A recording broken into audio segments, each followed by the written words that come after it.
कोपरगावात स्थानिक गुन्हा शाखेची मोठी कारवाई। 5 ठिकाणी छापे, 11 आरोपींवर 5 गुन्हे दाखल। गुटखा जुगार अड्ड्यांवर धाड, तब्बल 2 लाखांचा मुद्देमाल जप्त। कोपरगाव शहर व तालुक्यात अवैध व्यवसायावर एलसीबीच्या पथकाने मोठी कारवाई करत 5 ठिकाणी छापे टाकले। या कारवाईत गुटखा विक्री करणारे आणि जुगार अड्ड्यावर धाड टाकून 11 आरोपी विरुद्ध 5 गुन्हे दाखल करण्यात आले असून एकूण 2,14,772 रुपयांचा मुद्देमाल जप्त करण्यात आला आहे।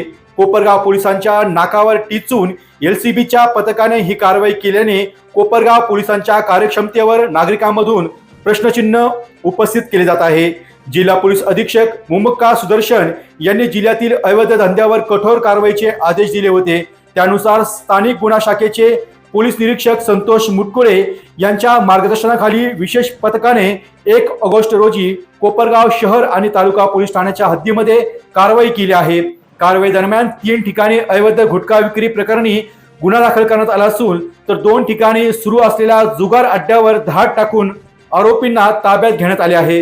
या मोहिमेत गुटखा, रोख रक्कम व इतर साहित्य असा एकूण 2,14,000 रुपयांचा अधिक किमतीचा मुद्देमाल जप्त करण्यात आला आहे। या कारवाईमध्ये मावा तयार करणाऱ्या ठिकाणी छापा टाकत नदीम सलीम शेख, अल्ताफ अलीम मनियार यांच्या विरुद्ध पोलीस न्याय संहितेच्या कलमानुसार गुन्हा दाखल करण्यात आला असून गुटखा विक्री करणाऱ्या अभिजित ठाकरे राहणार तालुका कोपरगाव, अर्जुन सोनी राहणार कोळपेवाडी, अरिफ रज्जाक पठाण कोळपेवाडी याच्या विरुद्ध गुन्हा दाखल करण्यात आला असून तसेच अवैध जुगार अड्ड्यावर छापा टाकत गणेश साहेबराव गर्जे राहणार संजीवनी, विनोद नामदेव अहिरे राहणार शिंगणापूर, प्रसाद पेंढारे संजयनगर कोपरगाव, सोमनाथ अण्णा महाजन राहणार शिंगणापूर, चंद्रकांत वाघोजी जाधव शिंगणापूर, रवींद्र माधव तेलोरे लक्ष्मीनगर कोपरगाव यांच्या विरुद्ध जुगार बंदी कायदा कलमानुसार कारवाई करण्यात आली आहे।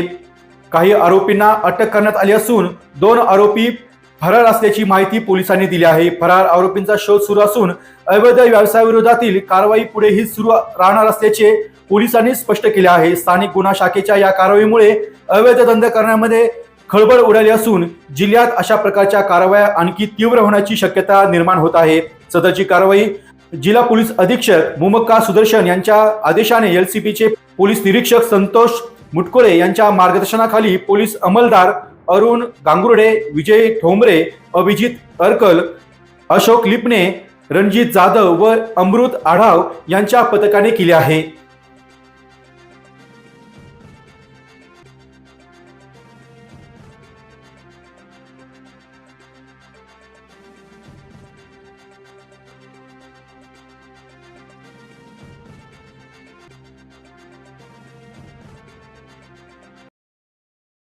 डी न्यूज वृत्तवाहिनी सामाजिक, शैक्षणिक, राजकीय, धार्मिक, सहकार, सांस्कृतिक, कृषी या सर्व चालू घडामोडींचा वेध घेणारी वृत्तवाहिनी डी न्यूज वृत्तवाहिनी, वेध वर्तमानाचा।